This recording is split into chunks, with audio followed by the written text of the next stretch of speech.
Olá, terceirão. Olá, pessoal, tudo bem com vocês? Espero que todos estejam bem.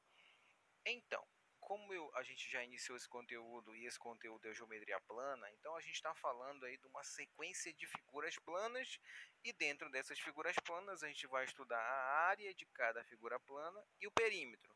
Só lembrando que cada figura plana tem uma fórmula diferente para calcular a área, então basta você lembrar da fórmula. Haja visto que na aula inicial a gente já começou estudando a área de um triângulo, que é base vezes altura dividido por 2, e a área de um quadrado, que é L ao quadrado, ou, em outras palavras, base vezes altura. Só lembrando que, para calcular a área de um quadrado, você só precisa saber quanto equivale o lado. Porque uma vez que você saiba quanto equivale o lado desse quadrado, você joga na fórmula e aí você encontra a área desse quadrado. Agora, a gente vai continuar falando, dando sequência às figuras planas, tá? Então, a próxima figura plana que a gente vai ver, vai falar sobre o losango, certo? Vou grifar aqui para vocês acompanharem. O losango do que eu estou falando é esse losango aí, essa figura que mais parece com um quadrado. E na verdade é um quadrado, porque você está vendo o losango por outro ângulo. Então se você fizer uma outra projeção, você de fato vai ter um quadrado. O fato é que para encontrar a área desse losango, tu tem que focar nessa fórmula aqui, ó. O que quer dizer essa fórmula? Bora fazer a leitura. A vem de área, que é igual ao Dzão, que você vê esse D maiúsculo aí, que vem de diagonal maior, vezes o Dzinho, que é um D minúsculo, que vem de diagonal menor, dividido por 2, que é da fórmula. Ou seja, se você tem a diagonal maior e a diagonal menor, joga na fórmula, divide por 2 e no final das contas você vai ter toda essa área aqui, ó, que é a área do losango. Ah, professor, mas a minha dúvida aqui é quem é esse Dzão e quem é esse Dzinho na figura. Eu vou já mostrar para vocês, tá? Vou grifar aqui. Primeiro eu vou mostrar quem é o Dzão, quem é o D maior. Diagonal maior é essa diagonal que aparece aqui, ó, tá? Que sai desse vértice até chegar nesse vértice, é a diagonal maior.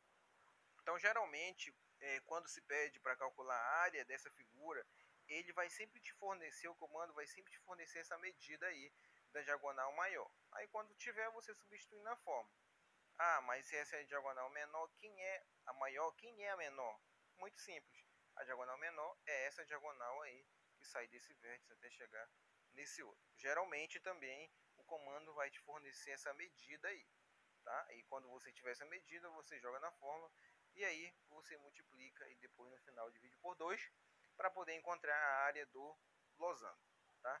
Então é muito simples. Quando você quiser calcular a área desse losango, tá? De qualquer losango, o que você vai fazer? Primeiro você vai destacar a diagonal maior, depois a diagonal menor, multiplica e divide por 2 e aí você terá a área de qualquer losango, certo?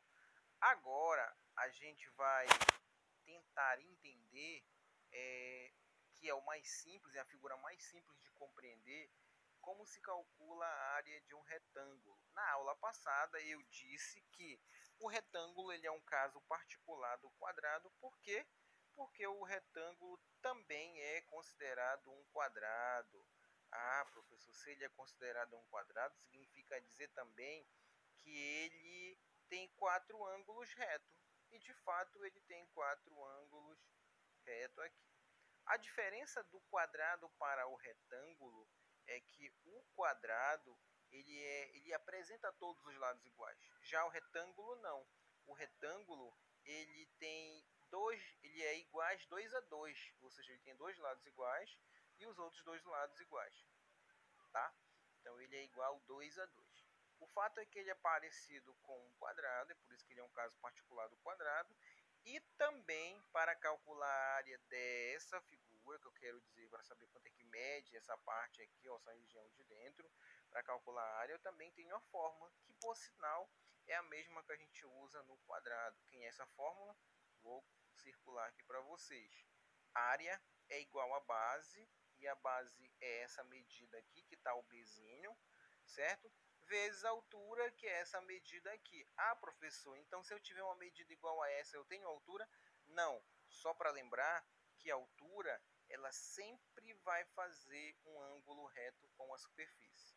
Então quer dizer que nessa figura eu tenho duas alturas, né, professor? Tenho, mas o que importa para ti é só uma altura para te jogar na fórmula, tá? E aí você vai ter, para calcular a área desse quadrado, área é igual a base vezes altura, dividido por 2, ok? E se eu quiser calcular o perímetro dessa figura, professor, e de qualquer outra figura?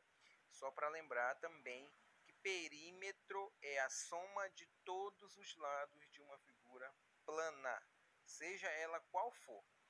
Então, significa o que, professor? Que se você tem uma figura e você conhece cada lado dessa figura, para calcular o perímetro é fácil, você vai somar tudo isso. Vou dar um exemplo bem rápido aqui em cima desse retângulo. Se eu tiver esse lado que mede 2, só um exemplo, significa dizer que o outro lado também mede 2, certo? E se esse outro lado, a altura, mede 3, significa dizer que o outro lado também mede 3, porque eu estou diante de um retângulo, certo? Como é que eu calculo, professor, a área desse retângulo? Já sabemos que a área é base vezes a altura. Então, a base é 2, a altura é 3. Então, 2 vezes 3, 6. 6 metros quadrados ou centímetros quadrados, depende da unidade de medida. Essa é a área dessa figura. Mas suponha que eu queira encontrar o perímetro agora. Perímetro é a soma dos lados. Então, bora calcular a soma.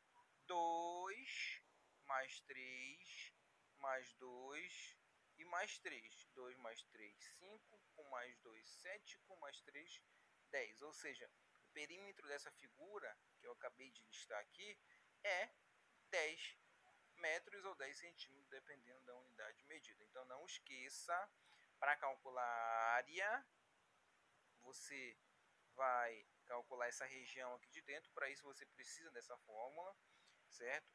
E para calcular o perímetro, tu só precisa saber quanto equivale cada lado e soma, ok? Então, na próxima aula, a gente dá sequência a essas figuras planas e assim a gente vai fazendo alguns exercícios, vai aumentando o nível de dificuldade, porque esse assunto ele é muito importante para quem pretende fazer o Enem, ok? Boa tarde, até a próxima aula remota.